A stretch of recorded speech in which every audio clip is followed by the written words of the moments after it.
18ಗೆ ಸ್ವಾಗತ. ನಾನು ಸೌಮ್ಯ ಮಳಲಿ. ಬೆಂಗಳೂರಿನ ಕೊರೋನಾ ಸಾವಿನ ರಹಸ್ಯ ಹೊರಬಿತ್ತ. 4.44ರಷ್ಟಿದ್ದ ಸಾವಿನ ಪ್ರಮಾಣ 1.68ಕ್ಕೆ ಇಳಿದಿದ್ದು ಹೇಗೆ ಗೊತ್ತಾ? 5 ಸೂತ್ರ ಯಂತಂತ್ರ. 2 ತಿಂಗಳಲ್ಲಿ ಕಾದಿದ್ಯಾ ಚರಿ. ಇದೇ ಹೊತ್ತಿನ ಫೋಕಸ್ 18 ಅಕ್ಟೋಬರ್ ಕೊರೋನಾ ರಹಸ್ಯ.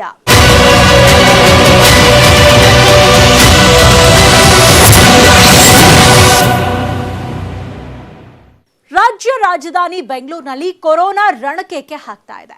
ಪ್ರತಿದಿನ ಸರಾಸರಿ 2,000ಕ್ಕೂ ಹೆಚ್ಚು ಕೇಸ್ಗಳು ದಾಖಲಾಗ್ತಾ ಇವೆ.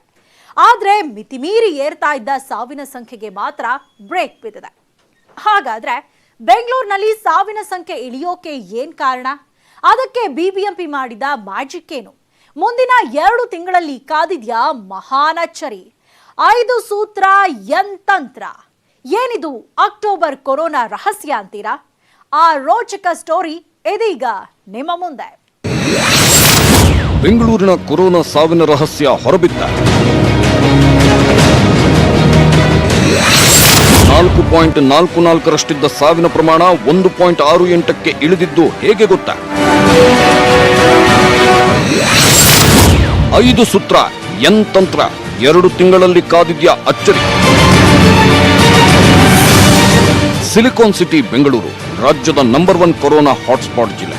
ರಾಜ್ಯದ ಅರ್ಧಕ್ಕರ್ಧ ಸೋಂಕಿತರಿರೋದು ಇದೇ ಬೆಂಗಳೂರಲ್ಲಿ. ಆದರೆ ಸೋಂಕಿತರ ಪ್ರಮಾಣ ಹೆಚ್ಚಿದ್ರೂ ಇತ್ತೀಚೆಗೆ ಬೆಂಗಳೂರಿನಲ್ಲಿ ಕೊರೋನಾದಿಂದ ಸಾವನ್ನಪ್ಪುವವರ ಪ್ರಮಾಣ ಕಡಿಮೆ ಆಗ್ತಿದೆ. ಇದು ಹೇಗೆ ಸಾಧ್ಯ ಅನ್ನೋದು ನಿಜಕ್ಕೂ ಪರಮ ಕುತೂಹಲ ಕೆರಳಿಸುತ್ತಿದೆ.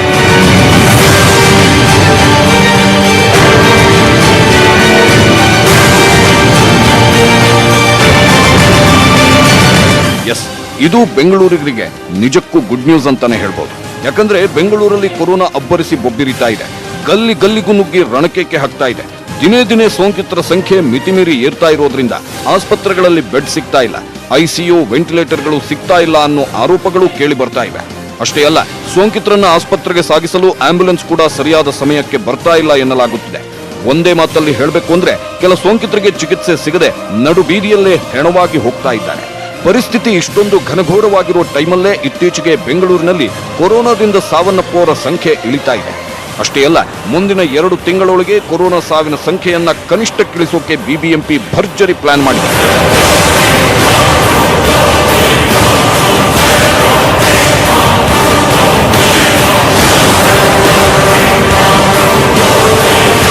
ಹಾಗಾದ್ರೆ ಏನದು ಬಿಬಿಎಂಪಿ ಮಾಡಿರೋ ಭರ್ಜರಿ ಪ್ಲಾನ್? ರಾಜಧಾನಿಯಲ್ಲಿ ಅಬ್ಬರಿಸಿ ಬೊಬ್ಬಿರಿತಾ ಇರೋ ಕೊರೋನಾಗೆ 2 ತಿಂಗಳೊಳಗೆ ಬಿಬಿಎಂಪಿ ಅಧಿಕಾರಿಗಳು ಅದು ಹೇಗೆ ಬ್ರೇಕ್ ಹಾಕ್ತಾರೆ? ಅದಕ್ಕೆ ಅವರು ಹೆಣೆದಿರೋ ತಂತ್ರವಾದ್ರೂ ಏನು ಗೊತ್ತಾ? ಅದುವೇ 5 ಸೂತ್ರ ಯಂತಂತ್ರ.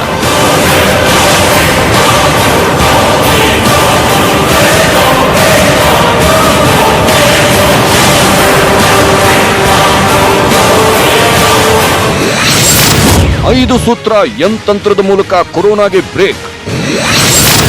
ಅಷ್ಟಕ್ಕೂ ಏನಿದು 5 ಸೂತ್ರ ಯಂತಂತ್ರ? 5 ಸೂತ್ರ ಮತ್ತು ಯಂತಂತ್ರ ಬಳಸಿದ್ರಿಂದಲೇ ಬೆಂಗಳೂರಿನಲ್ಲಿ ಕೊರೋನಾದಿಂದ ಸಾವನ್ನಪ್ಪುವರ ಸಂಖ್ಯೆಗೆ ಬ್ರೇಕ್ ಬಿದ್ದಿದೆ ಎನ್ನಲಾಗುತ್ತಿದೆ. ಹಾಗಾದ್ರೆ ಏನಿದು 5 ಸೂತ್ರ ಯಂತಂತ್ರ? ಈ ತಂತ್ರದ ಮೂಲಕ ಕಣ್ಣಿಗೆ ಕಾಣದ ಕೊರೋನಾವನ್ನು ಸಲೀಸಾಗಿ ಕಟ್ಟಿ ಹಾಕಬಹುದಾ? ಸೋಂಕಿನ ಸಂಖ್ಯೆಗೆ ಬ್ರೇಕ್ ಹಾಕದಿದ್ರೂ ಸಾವಿನ ಸಂಖ್ಯೆಗೆ ಖಂಡಿತ ಬ್ರೇಕ್ ಹಾಕಬಹುದಾ? ಈ ಪ್ರಶ್ನೆಗೆ ಖಂಡಿತ ಸಾಧ್ಯ ಅನ್ನೋ ಮಾತುಗಳು ಕೇಳಿಬರುತ್ತಿವೆ. ಹಾಗಾದ್ರೆ ಏನಿದು 5 ಸೂತ್ರ ಯಂತಂತ್ರ ಅನ್ನೋದನ್ನ ಹೇಳ್ತೀವಿ. ಆದ್ರೆ ಅದಕ್ಕಿಂತ ಮೊದಲು ಬೆಂಗಳೂರಲ್ಲಿ ಕೊರೋನಾ ಸೋಂಕಿತರಷ್ಟು, ಅದರಲ್ಲಿ ಗುಣಮುಖರಾದವರೆಷ್ಟು, ಸಾವನ್ನಪ್ಪಿದವರೆಷ್ಟು, ಸಾವಿನ ಸಂಖ್ಯೆಗೆ ಬ್ರೇಕ್ ಬಿದ್ದಿದ್ದು ಯಾವಾಗಿನಿಂದ ಅನ್ನೋದನ್ನ ತೋರಿಸ್ತೀವಿ ನೋಡಿ.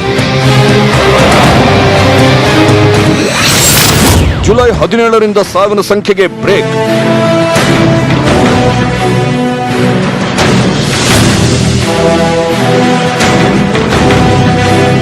ಜುಲೈ 17 ಬೆಂಗಳೂರಿನಲ್ಲಿ ಅತಿ ಹೆಚ್ಚು ಕೊರೋನಾ ಸೋಂಕಿತರು ಸಾವನ್ನಪ್ಪಿದ್ದ ದಿನ.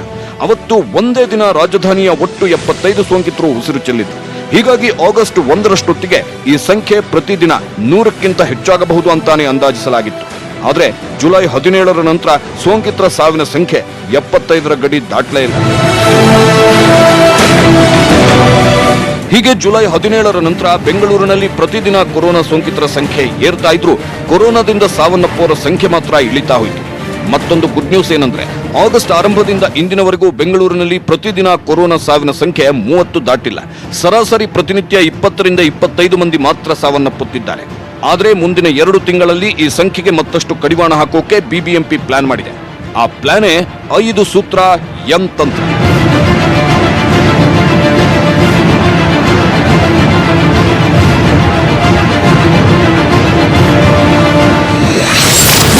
.44ರಷ್ಟಿದ್ದ ಸಾವಿನ ಪ್ರಮಾಣ 1.68ಕ್ಕೆ ಇಳಿಕೆ.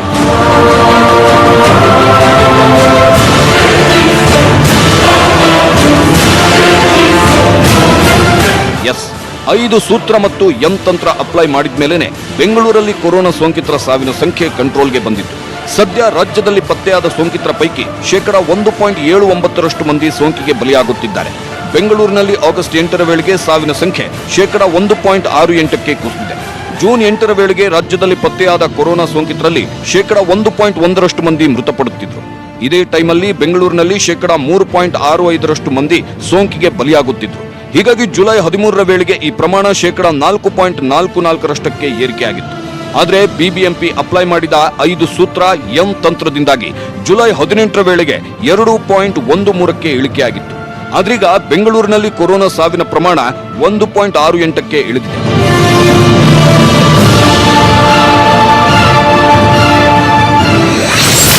ಅಷ್ಟಕ್ಕೂ ಬಿಬಿಎಂಪಿ ಬಳಸಿದ 5 ಸೂತ್ರಗಳು ಯಾವುವು?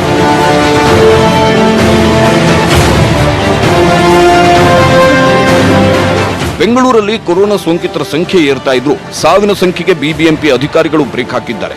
ಹಾಗಾದ್ರೆ ಇದಕ್ಕೆ ಬಿಬಿಎಂಪಿ ಬಳಸಿದ ಆ 5 ಸೂತ್ರಗಳಾದ್ರೂ ಯಾವುವು ಗೊತ್ತಾ? ಅವುಗಳನ್ನ ಒಂದೊಂದಾಗಿ ತೋರಿಸ್ತೀವಿ ನೋಡಿ.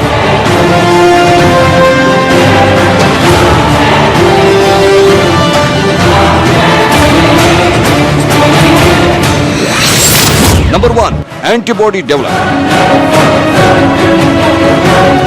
ನಮ್ಮ ದೇಹದ ಮೇಲೆ ಯಾವುದೇ ವೈರಸ್ ಅಥವಾ ಬ್ಯಾಕ್ಟೀರಿಯಾ ದಾಳಿ ನಡೆಸಿದಾಗ ಅದನ್ನು ಪ್ರತಿರೋಧಿಸಲು ನಮ್ಮ ದೇಹದಲ್ಲಿ ರೋಗ ನಿರೋಧಕ ವ್ಯವಸ್ಥೆಯಲ್ಲಿನ ಪ್ಲಾಸ್ಮಾ ಪ್ರೋಟೀನ್ಗಳನ್ನ ಬಿಡುಗಡೆ ಮಾಡಿ ಪ್ರತಿದಾಳಿ ನಡೆಸುತ್ತೆ. ಹೀಗೆ ಪ್ರತಿದಾಳಿ ನಡೆಸುವ ಬಿಳಿ ರಕ್ತ ಕಣಗಳು ಅಥವಾ ಜೀವಕೋಶಗಳನ್ನೇ ಆಂಟಿಬಾಡಿ ಎನ್ನಲಾಗುತ್ತೆ. ಹೀಗಾಗಿ ಬಿಬಿಎಂಪಿ ಅಧಿಕಾರಿಗಳು ನಗರದ ಮೂಲೆ ಮೂಲೆಯಲ್ಲೂ ಆಂಟಿಬಾಡಿ ಟೆಸ್ಟ್ಗಳನ್ನ ಮಾಡಿಸಿದ್ರು. ಇದರಿಂದ ಯಾವ ಪ್ರದೇಶದ ಜನರಲ್ಲಿ ಆಂಟಿಬಾಡಿ ಹೆಚ್ಚಾಗಿದೆ ಅನ್ನೋದನ್ನ ತಿಳ್ಕೊಂಡು ಅದಕ್ಕೆ ತಕ್ಕಂತೆ ಟ್ರೀಟ್ಮೆಂಟ್ಗೆ ಪ್ಲಾನ್ ಮಾಡಿಕೊಂಡಿದ್ದಾರೆ.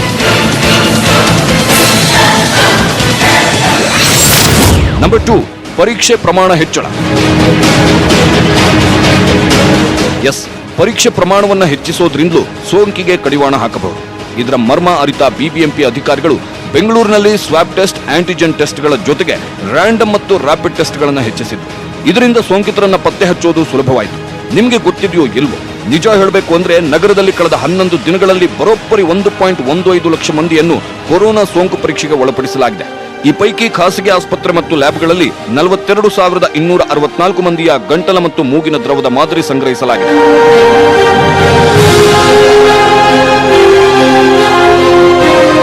ಪ್ರತಿದಿನ ನಗರದಲ್ಲಿ ಪತ್ತೆಯಾಗ್ತಿರೋ ಸೋಂಕಿತರ ಸಂಖ್ಯೆಗಿಂತ 10 ಪಟ್ಟು ಹೆಚ್ಚು ಮಂದಿಯನ್ನ ಕೊರೋನಾ ಸೋಂಕು ಪರೀಕ್ಷೆಗೆ ಒಳಪಡಿಸಬೇಕು.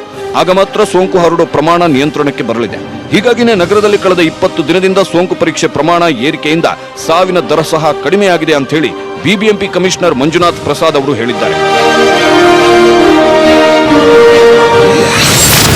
Number 3, TTT formula. Tracing, testing ಮತ್ತು ಟ್ರೀಟಿಂಗ್.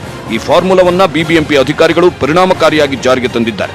ಅಂದ್ರೆ ಮೊದಲು ಶಂಕಿತರನ್ನ ಪತ್ತೆ ಹಚ್ಚೋದು, ಹಾಗೆ ಪತ್ತೆ ಹಚ್ಚಿದವರನ್ನ ಟೆಸ್ಟ್ ಮಾಡೋದು, ಸೋಂಕು ಪತ್ತೆ ಆದ್ರೆ ಅವರನ್ನ ಕ್ವಾರಂಟೈನ್ ಅಥವಾ ಐಸೋಲೇಷನ್ ಕೇಂದ್ರದಲ್ಲಿಟ್ಟು ಚಿಕಿತ್ಸೆ ನೀಡುವುದರ ಮೂಲಕ ಸಾವಿನ ಸಂಖ್ಯೆಗೆ ಕಡಿವಾಣ ಹಾಕುತ್ತಿದ್ದಾರೆ. ನಂಬರ್ 4, SARI ILI ಪ್ರಕರಣ ತ್ವರಿತ ಪತ್ತೆ. ಕೊರೋನಾ ಸಾವಿನ ಸಂಖ್ಯೆಯನ್ನ ಏರಿಸುವುದರಲ್ಲಿ SARI ಮತ್ತು ILI ರೋಗಿಗಳ ಪಾತ್ರ ನಿಜಕ್ಕೂ ದೊಡ್ಡದಿದೆ. ವಿಷಮಶೀತ ಜ್ವರ ಮತ್ತು ತೀವ್ರ ಉಸಿರಾಟದ ಸಮಸ್ಯೆಯಿಂದ ಬಳಲುವವರಿಗೆ ಸೋಂಕು ತಗುಲಿದ್ರೆ ಅವರನ್ನ ICU ಮತ್ತು ವೆಂಟಿಲೇಟರ್ಗಳ ಸಹಾಯದಿಂದ ಚಿಕಿತ್ಸೆ ಕೊಡಬೇಕಾಗುತ್ತೆ. ಒಂದೊಮ್ಮೆ ಅವರಿಗೆ ಸರಿಯಾದ ಟೈಮಲ್ಲಿ ಸೂಕ್ತ ಚಿಕಿತ್ಸೆ ಸಿಕ್ಕಿಲ್ಲ ಅಂದ್ರೆ ಸಾವನ್ನಪ್ಪೋದು ಗ್ಯಾರಂಟಿ. ಹೀಗಾಗಿ ಕೊರೋನಾ ಸೋಂಕಿತರಲ್ಲಿ SARI ಮತ್ತು ILI ಪ್ರಕರಣಗಳನ್ನು ಪ್ರತ್ಯೇಕಿಸಿ ಇಂಥ ಪ್ರಕರಣಗಳನ್ನು ತ್ವರಿತವಾಗಿ ಪತ್ತೆ ಹಚ್ಚಿ ಟ್ರೀಟ್ಮೆಂಟ್ ಕೊಡಿಸುವ ಯತ್ನ ದೊಡ್ಡ ಮಟ್ಟದಲ್ಲಿ ನಡೆಯುತ್ತಿದೆ. ಹೀಗಾಗಿ ಬೆಂಗಳೂರಿನಲ್ಲಿ ಕೊರೋನಾ ಸಾವಿನ ಪ್ರಮಾಣ ತಗ್ಗಿದೆ ಅಂತ ಹೇಳಬಹುದು.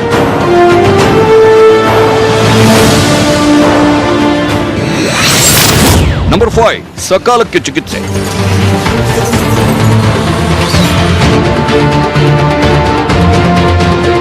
ಬೆಂಗಳೂರಲ್ಲಿ ಕೇಳಿಬರುತ್ತಿರೋ ಅತಿ ದೊಡ್ಡ ಆರೋಪ ಅಂದ್ರೆ ಅದು ಕೊರೋನಾ ಸೋಂಕಿತರಿಗೆ ಸಕಾಲಕ್ಕೆ ಚಿಕಿತ್ಸೆ ಸಿಗ್ತಾ ಇಲ್ಲ ಅನ್ನೋದು. ಅಂದ್ರೆ ಬೆಂಗಳೂರಲ್ಲಿ ಬೆಡ್ ಇಲ್ಲ, ಆಂಬ್ಯುಲೆನ್ಸ್ ಇಲ್ಲ, ಐಸಿಯು ಮತ್ತು ವೆಂಟಿಲೇಟರ್ಗಳ ಕೊರತೆ ಇದೆ ಅಂತ ಹೇಳಲಾಗುತ್ತಿದೆ. ಹೀಗಾಗಿ ಈ ಸಮಸ್ಯೆಯನ್ನು ಸರ್ಕಾರ ಗಂಭೀರವಾಗಿ ಪರಿಗಣಿಸಿತ್ತು. ಹೀಗಾಗಿ ಮೊದಲಿಗೆ ಬೆಂಗಳೂರಿನಲ್ಲಿ ಆಂಬ್ಯುಲೆನ್ಸ್ ಸಮಸ್ಯೆ ಆಗಬಾರದು ಅಂತ ಹೇಳಿ ಒಟ್ಟು 665 ಆಂಬ್ಯುಲೆನ್ಸ್ಗಳನ್ನು ನಿಯೋಜಿಸಲಾಗಿದೆ ಎಂದು ವೈದ್ಯಕೀಯ ಶಿಕ್ಷಣ ಸಚಿವ ಡಾಕ್ಟರ್ ಸುಧಾಕರ್ ತಿಳಿಸಿದ್ದಾರೆ. ಹಾಗೇನೇ ಬೆಡ್ ಸಮಸ್ಯೆಯನ್ನು ಪರಿಹರಿಸೋಕೆ ಯತ್ನಿಸಲಾಗುತ್ತಿದೆ. ಹೀಗೆ ಈ 5 ಸೂತ್ರಗಳನ್ನು ಬಿಬಿಎಂಪಿ ಕಟ್ಟುನಿಟ್ಟಾಗಿ ಪಾಲಿಸುತ್ತಿರೋದ್ರಿಂದಲೇ ನಗರದಲ್ಲಿ ಕೊರೋನಾದಿಂದ ಸಾವನ್ನಪ್ಪುವವರ ಪ್ರಮಾಣ 4.44ರಿಂದ 1.68ಕ್ಕೆ ಇಳಿದಿರೋದು. ಆದರೆ ಯಂತ್ರಾಂಶವನ್ನು ಬಳಸಿ ಮುಂದಿನ 2 ತಿಂಗಳೊಳಗೆ ಈ ಸಂಖ್ಯೆಯನ್ನ ಕನಿಷ್ಠಕ್ಕಿಳಿಸೋ ಪ್ಲಾನ್ ಕೂಡ ನಡೆದಿದೆ.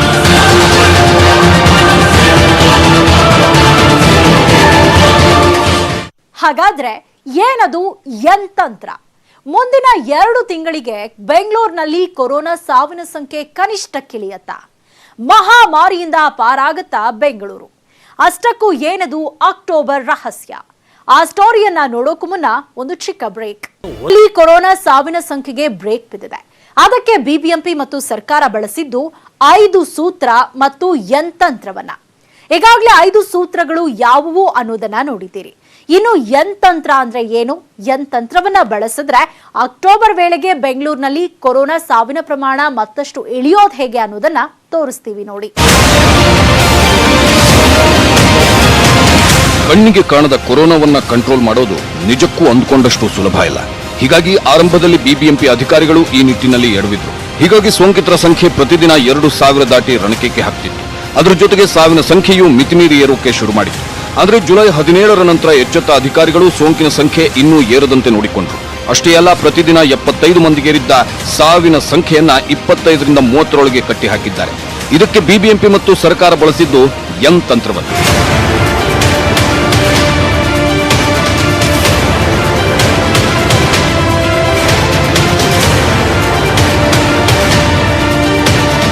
ಹಾಗಾದ್ರೆ ಏನಿದು ಯಂತ್ರಾಂಶ ಅಂದ್ರೆ? ಅದುವೇ ಕೊರೋನಾವನ್ನ ಸಂಪೂರ್ಣವಾಗಿ ಕಟ್ಟಿ ಹಾಕಿರೋ ನ್ಯೂಜಿಲೆಂಡ್ ದೇಶದ ತಂತ್ರ.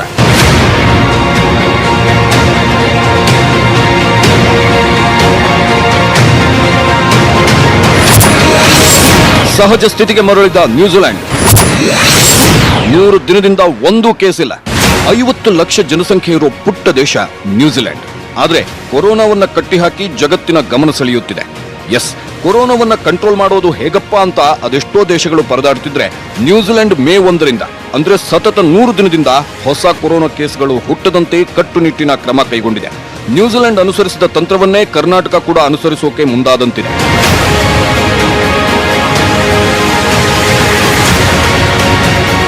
ಅಷ್ಟಕ್ಕೂ ನ್ಯೂಜಿಲೆಂಡ್ ಕೊರೋನಾವನ್ನ ಆರಂಭದಲ್ಲೇ ತುಂಬಾ ಸೀರಿಯಸ್ ಆಗಿ ತಗೊಂಡಿತ್ತು. ಅದರ ಕಂಟ್ರೋಲ್ಗೆ ಕಟ್ಟುನಿಟ್ಟಿನ ನಿಯಮಗಳನ್ನು ಜಾರಿಗೆ ತಂದಿತ್ತು. ಟ್ರೇಸಿಂಗ್, ಟೆಸ್ಟಿಂಗ್ ಮತ್ತು ಟ್ರೀಟಿಂಗ್ ಫಾರ್ಮುಲಾದ ಮೂಲಕ ಸೋಂಕಿತರನ್ನ ಬೇಗ ಪತ್ತೆ ಹಚ್ಚಿ ಚಿಕಿತ್ಸೆ ಕೊಟ್ಟಿತ್ತು. ಸಾಲದು ಅಂತ ಹೊಸ ಸೋಂಕಿತರ ಮೇಲೂ ಹದ್ದಿನ ಕಣ್ಣಿಟ್ಟಿತ್ತು ನ್ಯೂಜಿಲೆಂಡ್ ಸರ್ಕಾರ.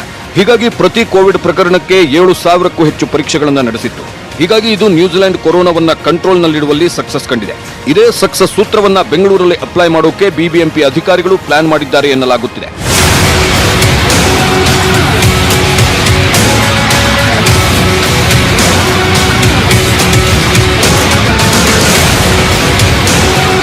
ಇದೇ ತಂತ್ರದ ಆಧಾರದ ಮೇಲೆ ಅಕ್ಟೋಬರ್ ವೇಳೆಗೆ ಅಂದ್ರೆ ಮುಂದಿನ 2 ತಿಂಗಳೊಳಗೆ ಬೆಂಗಳೂರಲ್ಲಿ ಸಾವಿನ ಪ್ರಮಾಣವನ್ನ ಕನಿಷ್ಠ ಮಟ್ಟಕ್ಕೆ ತರೋಕೆ ಬಿಬಿಎಂಪಿ ಪ್ಲಾನ್ ಮಾಡಿದೆ ಎನ್ನಲಾಗುತ್ತಿದೆ. ಇದರ ಜೊತೆಗೆ ಹರ್ಡ್ ಇಮ್ಯುನಿಟಿ ಅಂದ್ರೆ ಸಮುದಾಯ ಪ್ರತಿರೋಧ ಶಕ್ತಿಯೂ ಹುಟ್ಕೊಂಡಿದೆಯಂತೆ. ಇದನ್ನ ಈ ಹಿಂದೆ ಜಯದೇವ ಆಸ್ಪತ್ರೆ ನಿರ್ದೇಶಕರಾದ ಡಾಕ್ಟರ್ CN ಮಂಜುನಾಥ್ ಅವರೇ ಹೇಳಿದ್ರು. ಸೊ ಅದರ ಅರ್ಥ ಇದು ಕಮ್ಯುನಿಟಿನಲ್ಲಿ ಈಗ ಬರಲಿಕ್ಕೆ ಪ್ರಾರಂಭ ಆಗಿದೆ. ನಂತರ ಜೊತೆಗೆ ಹರ್ಡ್ ಇಮ್ಯುನಿಟಿನೂ ಕೂಡ ಅಂದ್ರೆ ರೋಗ ನಿರೋಧಕ ಶಕ್ತಿ ಕೂಡ ಕಮ್ಯುನಿಟಿಲಿ ಡೆವಲಪ್ ಆಗುತ್ತೆ. ಈ ಬೆಳವಣಿಗೆ ಒಂದ್ ಕಡೆ ಸ್ಪ್ರೆಡ್ ಆಗ್ತಾ ಇದೆ, ಇನ್ನೊಂದ್ ಕಡೆ ಕಮ್ಯುನಿಟಿ ಇಮ್ಯುನಿಟಿನೂ ಬರ್ಲಿಕ್ಕೆ ಶುರುವಾಗಿದೆ. ಎಸ್, ಸಮುದಾಯ ಹಂತದಲ್ಲಿ ಕೊರೋನಾ ಸೋಂಕು ಹರಡುತ್ತಿರೋದ್ರಿಂದ ಸೋಂಕಿತರಿಗೆ ಕಾಂಟ್ಯಾಕ್ಟ್ ಹಿಸ್ಟ್ರಿನೂ ಇಲ್ಲ, ಟ್ರಾವೆಲ್ ಹಿಸ್ಟ್ರಿನೂ ಇರಲ್ಲ, ನಿಗೂಢವಾಗಿ ಹರಡುತ್ತಿರುತ್ತೆ. ಆದ್ರೆ ಸೋಂಕು ಇದೇ ವೇಗದಲ್ಲಿ ಹರಡುತ್ತಿರೋದ್ರಿಂದ ಸಮುದಾಯ ಪ್ರತಿರೋಧಕ ಶಕ್ತಿ ಕೂಡ ಹುಟ್ಕೊಂತಿದೆ. ಅಂದ್ರೆ ಹರ್ಡ್ ಇಮ್ಯುನಿಟಿ ಕೂಡ ಡೆವಲಪ್ ಆಗಿದೆ ಎನ್ನಲಾಗುತ್ತಿದೆ. ಕಮ್ಯುನಿಟಿ ಸ್ಪ್ರೆಡ್ ಆದ್ರೆ ಹರ್ಡ್ ಇಮ್ಯುನಿಟಿ ಅಂತ ಶುರುವಾಗುತ್ತೆ. ಎಲ್ಲೋ ಒಂದ್ ಕಡೆ ಎಲ್ಲರೂ ಎಕ್ಸ್ಪೋಸ್ ಆದಾಗೆ ಆಟೋಮೆಟಿಕಲಿ ಅವ್ರ ದೇಹದಲ್ಲಿ ಆಂಟಿಬಾಡಿ ಶುರುವಾಗುತ್ತೆ. ಇದು ಒಂದು ಗುಡ್ ಸೈನ್. ಅಕ್ಟೋಬರ್ ಅಷ್ಟೊತ್ತಿಗೆ ಏನಾಗ್ಬೋದು ಅಂದ್ರೆ ಈ ಕರ್ವ್ ಹಿಂಗ್ ಹೋಗ್ತಿದ್ದು ಡೆಫಿನೆಟ್ಲಿ ಕೆಳಗಡೆ ಬರುತ್ತೆ. That is one good thing. ಬೆಂಗಳೂರಿಗರಲ್ಲಿ ರೋಗ ನಿರೋಧಕ ಶಕ್ತಿಯನ್ನ ವೃದ್ಧಿಸುವಂತ ಆಂಟಿಬಾಡಿ ಕೂಡ ಡೆವಲಪ್ ಆಗುತ್ತಿದೆ.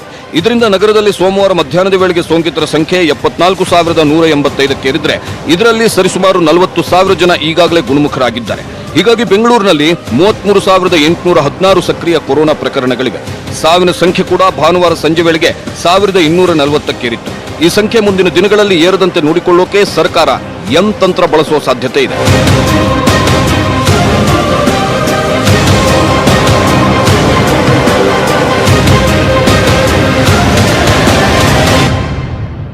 ಬೆಂಗಳೂರಲ್ಲಿ ಕೊರೋನಾ ಅಬ್ಬರ ಕಡಿಮೆಯಾಗೋಕೆ ಮತ್ತೂ ಒಂದು ಕಾರಣ ಇದೆ. ಆ ಕಾರಣ ಏನು ಅಂತ ನೀವು ಕೇಳಿದ್ರೆ ಶಾಕ್ ಆಗ್ತೀರಾ. ಅದನ್ನ ತೋರಿಸ್ತೀವಿ. ಆದ್ರೆ ಅದಕ್ಕಿಂತ ಮೊದಲು ಒಂದು ಸ್ಮಾಲ್ ಬ್ರೇಕ್. 5 ಸೂತ್ರ ಮತ್ತು ಯಂತ್ರ ಒಂದು ಕಾರಣವಾದ್ರೆ ಮತ್ತೊಂದು ಕಾರಣ ಕೂಡ ಇದೆ. ಹಾಗಾದ್ರೆ ಏನಾ ಕಾರಣ? ಅಕ್ಟೋಬರ್ ವೇಳೆಗೆ ಬೆಂಗಳೂರಿನಲ್ಲಿ ಕೊರೋನಾ ಸಾವಿನ ಸಂಖ್ಯೆ ಕಂಟ್ರೋಲ್ಗೆ ಬರುತ್ತಾ? ಎಲ್ಲಿದೆ ನೋಡಿ ಕಂಪ್ಲೀಟ್ ರಿಪೋರ್ಟ್.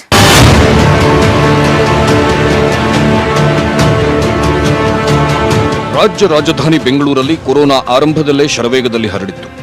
ಗಲ್ಲಿಗೂ ನುಗ್ಗಿ ರಣಕೇಕೆ ಹಾಕಿತ್ತು. ಆಗ ಅಷ್ಟೇ ವೇಗದಲ್ಲಿ ಸೋಂಕಿತರ ಟೆಸ್ಟಿಂಗ್ ನಡೆದಿರಲಿಲ್ಲ. ಇನ್ನ ಬೆಂಗಳೂರಿನ ಅದೆಷ್ಟೋ ಜನ ಕೆಮ್ಮು, ನೆಗಡಿ, ಜ್ವರ ಕಾಣಿಸ್ಕೊಂಡ್ರು ಆಸ್ಪತ್ರೆಗೆ ಹೋಗಿರಲಿಲ್ಲ. ಹೀಗಾಗಿ ಅದೆಷ್ಟೋ ಮಂದಿಗೆ ಈಗಾಗಲೇ ಕೊರೋನಾ ಬಂದು ತನ್ನಿಂತಾನೇ ವಾಸಿ ಕೂಡ ಆಗಿದೆ ಎನ್ನಲಾಗುತ್ತಿದೆ. ನಿಮ್ಗೆ ಗೊತ್ತಿದೆಯೋ ಇಲ್ವೋ, ಕಳೆದ ಜುಲೈ ತಿಂಗಳಲ್ಲಿ ಥೈರೋಕೇರ್ ಅನ್ನೋ ಸಂಸ್ಥೆ ದೇಶದ 600 ಪಿನ್ ಕೋಡ್ ವ್ಯಾಪ್ತಿಯ ಸುಮಾರು 60,000 ಜನರನ್ನ ಆಂಟಿಬಾಡಿ ಟೆಸ್ಟ್ಗೆ ಗುರಿಪಡಿಸಿತ್ತು. ಅದರ ಅನ್ವಯ ಈಗಾಗಲೇ ದೇಶದಲ್ಲಿ 15% ಜನ, ಅಂದ್ರೆ ಸುಮಾರು 18 ಕೋಟಿಯಷ್ಟು ಜನರಿಗೆ ಗೊತ್ತಾಗದಂತೆ ಸೋಂಕು ತಗುಲಿ ತನ್ನಿಂದ ತಾನೇ ವಾಸಿಯಾಗಿದೆ ಎನ್ನಲಾಗುತ್ತಿದೆ. ಅದಕ್ಕೆ ಅವರ ದೇಹದಲ್ಲಿದ್ದ ಆಂಟಿಬಾಡಿಗಳ ಉತ್ಪಾದನೆಯೇ ಕಾರಣ ಎನ್ನಲಾಗುತ್ತಿದೆ. ಹೀಗಾಗಿ ಸದ್ಯ ಬೆಂಗಳೂರಲ್ಲೂ ಕೂಡ ಈಗಾಗಲೇ ಲಕ್ಷಾಂತರ ಮಂದಿಗೆ ಸೋಂಕು ಬಂದು ಹೋಗಿರೋ ಸಾಧ್ಯತೆ ಇದೆ ಅನ್ನೋ ಲೆಕ್ಕಾಚಾರಗಳಿವೆ.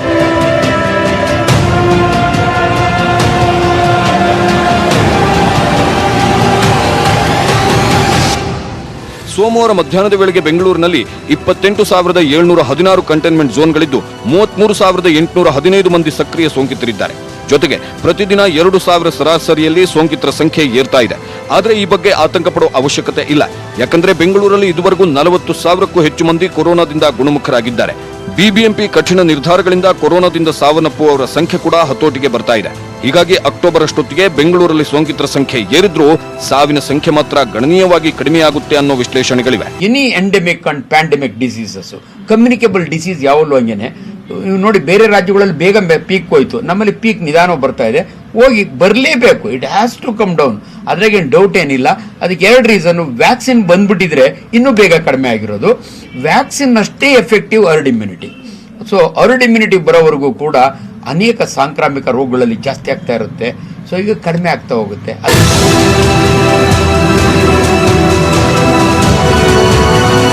ಇದೆಲ್ಲದರ ಮಧ್ಯೆ ರಷ್ಯಾ ಮತ್ತು ಲಂಡನ್ನ ಆಕ್ಸ್ಫರ್ಡ್ ವಿವಿಯ ಕೊರೋನಾ ಲಸಿಕೆಗಳು ಈಗಾಗಲೇ ಅಂತಿಮ ಹಂತದ ಟ್ರಯಲ್ಸ್ ನಲ್ಲಿವೆ. ಭಾರತದ ಕೋವ್ಯಾಕ್ಸಿನ್ ಲಸಿಕೆ ಕೂಡ ಇನ್ನು ಕೆಲವೇ ತಿಂಗಳುಗಳಲ್ಲಿ ಎಲ್ಲಾ ಪರೀಕ್ಷಾ ಹಂತಗಳನ್ನು ಮುಗಿಸಿ ಹೊರಬರೋ ಭರವಸೆ ಮೂಡಿಸಿದೆ.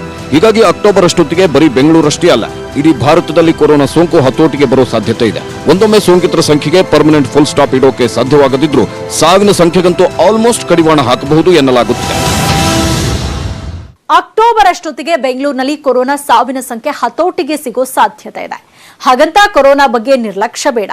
ಸ್ವಲ್ಪ ಯಾಮಾರಿದ್ರೂ ಸೋಂಕು ವಿಸ್ಫೋಟವಾಗೋ ಸಾಧ್ಯತೆ ಇದೆ. ಹೀಗಾಗಿ ಸಾಮಾಜಿಕ ಅಂತರ, ಮಾಸ್ಕ್ ಧರಿಸೋದು ಮತ್ತು ಆಗಾಗ ಕೈ ತೊಳೆಯೋದನ್ನ ಮರಿಬೇಡಿ ಅಂತ ಹೇಳ್ತಾ ಈ ಹೊತ್ತಿನ ಸ್ಪೆಷಲ್ ಸ್ಟೋರಿ ಮುಗಿಸ್ತಾ ಇದ್ದೀನಿ. ನೋಡ್ತಾರಿ ನ್ಯೂಸ್ 18 ಕನ್ನಡ. ಜಾಲ ನಮ್ಮದು, ಬಲ ನಿಮ್ಮದು.